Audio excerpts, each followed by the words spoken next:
I'm Chase, and this is my 2017 Road King with a Milwaukee-Eight 107, affectionately known as Alice. And that's about as upbeat as I can be. Just got done visiting with some family. Had a close family member die suddenly.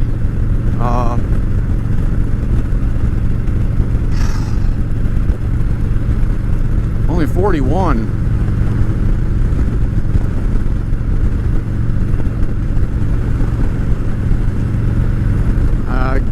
From the sound of it, their heart gave out,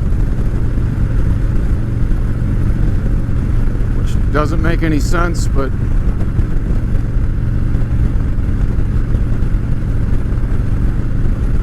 I came up and visited with my cousin up north here.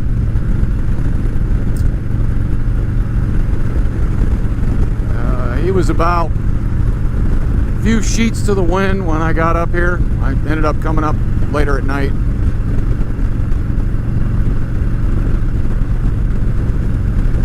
I understand. I felt like doing the same thing, but I don't know. It's maybe I'm just, I don't know. I can't drink like that anymore. I just don't feel the, I don't know, need or want. I don't know.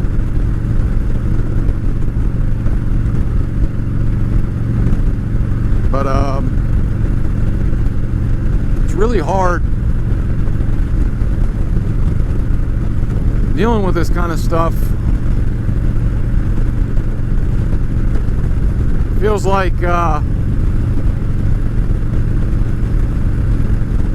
don't know, like almost like a curse.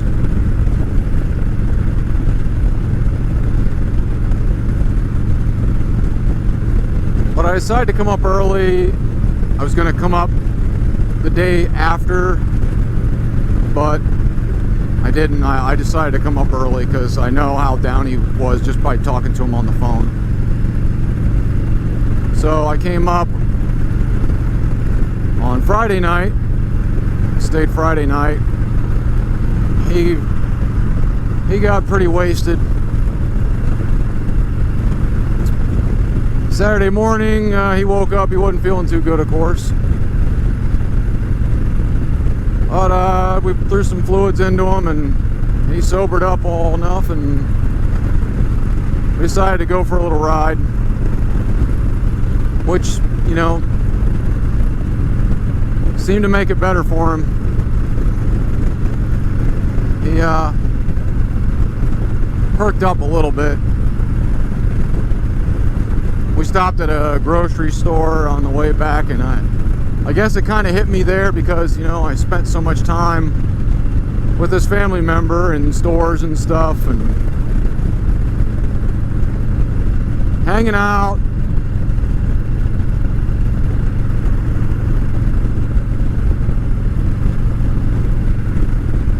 I think it was just nice to spend time with him, but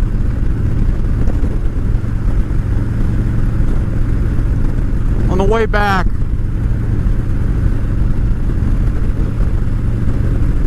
we were passing a church,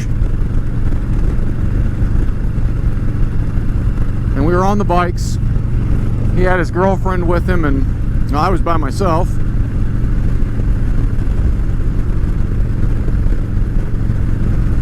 And there was a little slogan on the little electronic billboard in front of the church. It was, "Bring happiness back to your life." It's awful hard to do when so many people you care about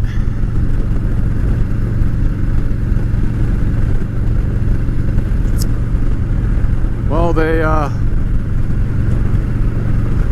keep getting killed or they die.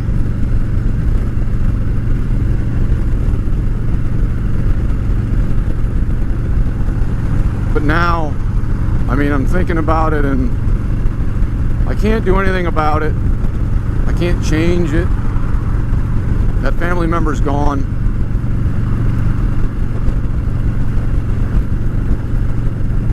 And I know they wouldn't want you to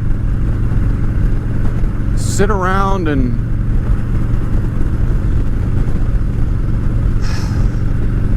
just be sad. And everybody always gets sad when somebody dies. But they wouldn't want you to be unhappy, to be sad, to be depressed. And honestly, I wish I could have said to my cousin before I left, the best way to get through this is to remember all those good times you had with that person. And it's really hard to get past their death. I know that. And that's the thing that sticks with you the most at first. And that's horrible. It's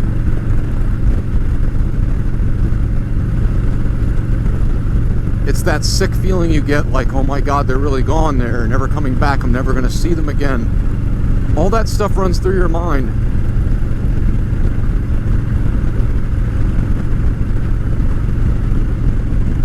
But if you can force yourself to think about all the good times you had and all the stupid fun stuff you guys did together, that's the best thing you can do. I think that's the only reason that I've stayed, I don't know, sane.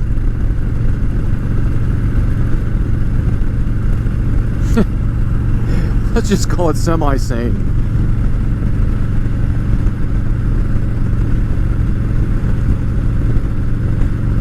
It doesn't mean that you have to forget them.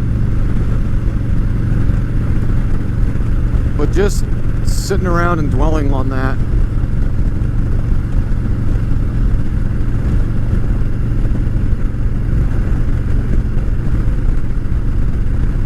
that's something you shouldn't do. And I think that's where people have the problem, and I think that's a lot of that's with, you know, people have trouble nowadays just dealing with that stuff. And I think it's a lot of it has to do with the breakdown of, you know, I don't know, family and extended family. You know, those people were always there for you, and now you don't have that as much anymore. Families are a lot smaller.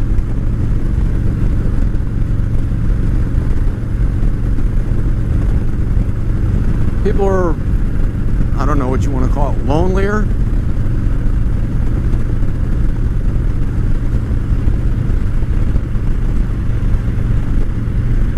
But it's understandable to miss that person.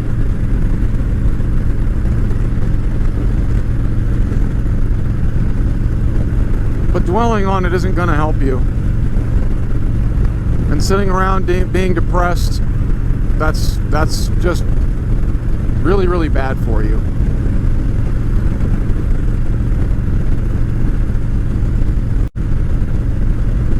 You have to be able to find joy somewhere or somehow. And like I said, I think that's the only way I've been able to deal with it, is remembering all the good times you have with those people.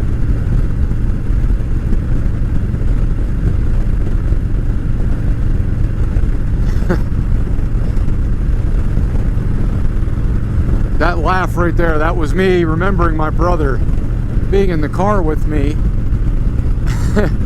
as we took this piece of crap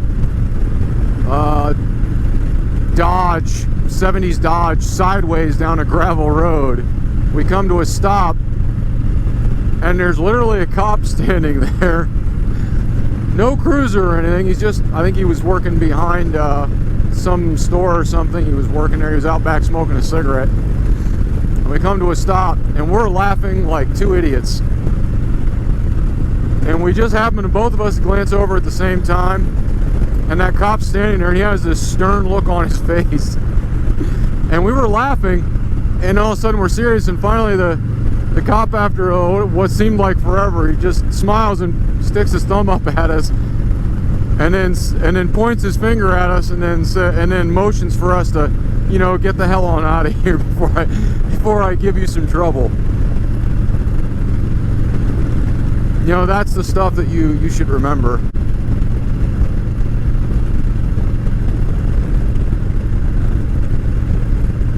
His family member we lost, I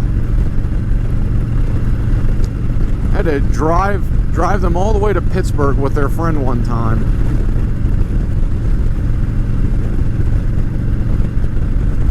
We were gonna go to a concert, and I didn't want to go, but I did it anyways because, you know, it's family, and they begged me, and they had the tickets already, and oh, you can go see the concert too. It wasn't anyone I really wanted to see, but I went anyways. And I got lost, of course, because I wasn't from Pittsburgh. Didn't have GPSs back then. Well, we probably did, but it was nothing I could afford. I was just a poor, broke, blue-collar guy, just like I am now. Wow, nothing's changed. It wasn't a horrible time, and I'm glad I went. I got to sit and drink beer, listen to live music, and it was pretty good. I think that's going to be all. Like, comment, subscribe, click that dingling to be notified of any new videos I come out with, and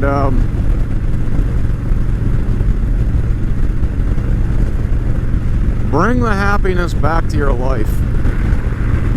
Do things you enjoy. Life is too short. You don't know how much time you have. Bye, y'all.